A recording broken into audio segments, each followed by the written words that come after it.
नमस्कार। आज की इस चर्चा में हम सीधे एक बेहद गहरे और आध्यात्मिक विषय पर बात करेंगे। यह विश्लेषण नीम करोली बाबा और हनुमान जी के उन संदेशों पर आधारित हैं जो खासकर उन लोगों के लिए एक ईश्वरीय मार्गदर्शन की तरह है जो जिंदगी के किसी मुश्किल दौर या बदलाव से गुजर रहे हैं। चलिए समझते हैं कि कैसे ये शिक्षाएं सही रास्ता दिखाती हैं और इन्हें जीवन में कैसे उतारा जा सकता है। बिना किसी देरी के शुरू करते हैं। अब सबसे पहला और सबसे आम सवाल जो अक्सर मन में उठता है वो ये है कि जिनके दिल सबसे साफ होते हैं उन्हें ही अक्सर सबसे ज्यादा दर्द क्यों सहना पड़ता है। मतलब ये बहुत ही आम बात है ना कि जो कभी किसी का बुरा नहीं चाहते, जिन्होंने कभी किसी को धोखा नहीं दिया, उन्हें ही सबसे ज्यादा मुश्किलें झेलनी पड़ती हैं। ऐसी स्थिति में किसी भी सच्चे साधक का अपने चुने हुए रास्ते पर शक करना बिल्कुल लाजमी है। इसी दुविधा का जवाब नीम करोली बाबा के इस सीधे संदेश में छिपा है। उनका कहना है, मेरे प्यारे बच्चे, तुम्हारा दिल साफ है, इसीलिए तुम्हें तकलीफ भी थोड़ी ज्यादा मिली है। सच कहूं तो ये संदेश एक तरह से तसल्ली देता है कि मन का ये भोलापन कोई कमजोरी नहीं है, बल्कि यही सबसे बड़ी ताकत है। ये कष्ट यूं ही नहीं है, बल्कि ये एक बहुत ही गहरे आध्यात्मिक मकसद का हिस्सा है। आगे बढ़ते हैं हमारे पहले अहम पड़ाव की तरफ, सही समय और ईश्वरीय संकेत। देखिए, जिंदगी में चीजें कभी भी बेतरतीब या बिना किसी वजह के नहीं होती। सच्चाई तो ये है कि जब सही वक्त आता है ना, तो पूरा ब्रह्मांड खुद ब खुद रास्ता साफ करने लगता है। हर घटना बिल्कुल उसी पल घटित होती है जब ब्रह्मांड ये तय करता है कि सही मार्गदर्शन का वक्त आ गया है। जो चीजें कल तक बिल्कुल असंभव या रुकी हुई लग रही थीं, सही समय आते ही वो अचानक से अपनी मंजिल की तरफ बढ़ने लगती हैं।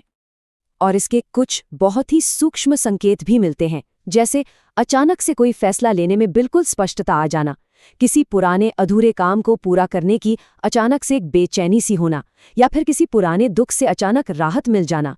इन छोटे छोटे बदलावों को हम महज इत्तेफाक नहीं कह सकते। असल में ये पूर्वजों की कृपा है जो जागृत हो चुकी है और जीवन के भारी बोझ को हल्का करने का काम कर रही है। अब बात करते हैं अगले विषय की, जो है संघर्ष और हमारी आंतरिक शक्ति। जब भी डर हावी होने लगे तो हनुमान जी का ये संदेश एक बहुत ही मजबूत ढाल का काम करता है। डर मत, क्योंकि जहां मेरा नाम है वहां किसी भी बुरी ताकत का कोई नामो निशान नहीं टिक सकता। ये महज एक वाक्य नहीं है, बल्कि एक पक्का वादा है, एक ऐसा अटूट विश्वास जो किसी भी भारी नकारात्मकता या उलझन को जड़ से खत्म कर सकता है।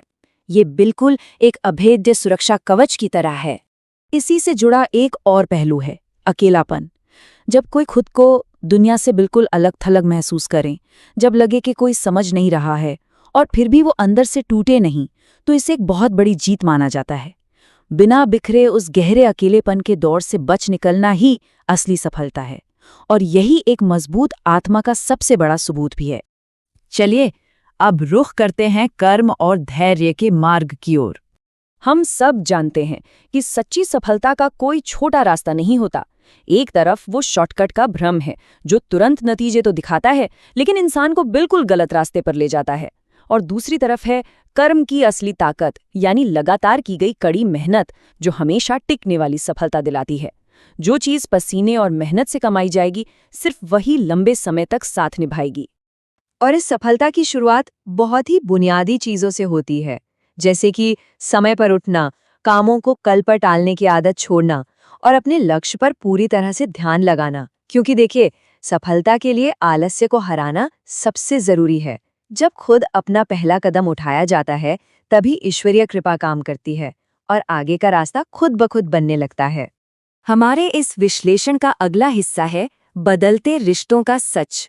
ये एक ऐसा फेज है जो अंदर तक झकझोर कर रख देता है। आखिर ऐसा क्यों होता है कि बहुत करीबी रिश्ते और पुराने दोस्त अचानक से दूर जाने लगते हैं? जब जाने पहचाने चेहरे ही दूरी बना लें तो जाहिर है कि दर्द तो होगा। और तब मन में ये सवाल जरूर आता है कि क्या सच में कोई गलती हुई है या फिर इसके पीछे कोई और गहरा कारण है? इसका जवाब थोड़ा कड़वा लग सकता है, लेकिन सच है। दरअसल लोग मील के पत्थर की तरह होते हैं। हर इंसान जिंदगी के पूरे सफर के लिए नहीं बना होता, उनका जाना भी जरूरी है। कुछ लोग सिर्फ एक खास वक्त या किसी खास मकसद के लिए आते हैं और उनका दूर जाना इसलिए ज़रूरी होता है ताकि नए मार्गदर्शकों के लिए जगह बन सके जो जीवन में और ऊपर लेकर जाएंगे। अब आते हैं हमारे अगले पड़ाव पर, जो है मन की शांति और उसका संतुलन।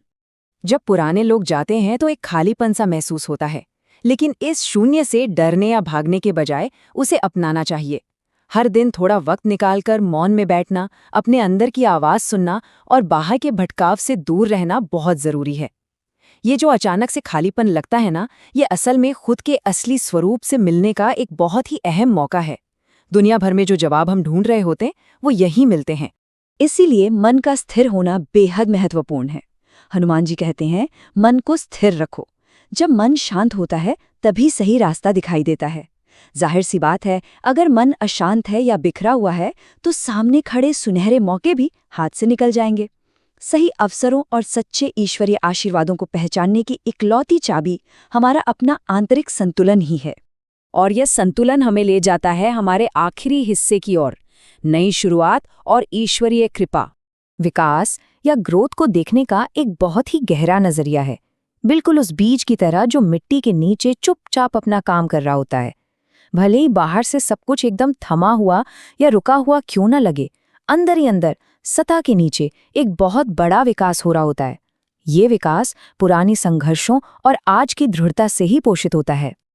और इस पूरी आध्यात्मिक यात्रा का सबसे बड़ा और पक्का सच यही है कि जो चीज़ वाकई जिसके लिए तय है वो देर सवेर उस तक अपना रास्ता ढूंढ ही लेगी। इस पूरे विश्लेषण का मूल सार यही आश्वासन है कि कोई भी आलोचक, कोई भी बाहरी रुकावट या कोई भी नकारात्मक स्थिति किसी को भी उसके तय किए गए पुरस्कारों से दूर नहीं रख सकती। ब्रह्मांड की योजना हमेशा सफल होती है। तो अब इस चर्चा के अंत में एक बहुत ही गहरा सवाल सामने है। आगे का रास्ता बेशक लंबा है और इसके लिए एक अटूट विश्वास की जरूरत है, लेकिन क्या सारे डरों को किनारे रखकर अपनी खुद की आंतरिक शक्ति पर भरोसा किया जा सकता है? क्या एक सच्चा साधक इस ईश्वरीय कृपा पर विश्वास करके बिना डरे आगे बढ़ता रह सकता है? ये सोचने वाली बात है और शायद यही वो सवाल है जो काफी समय तक जहन में गूंजता रहेगा।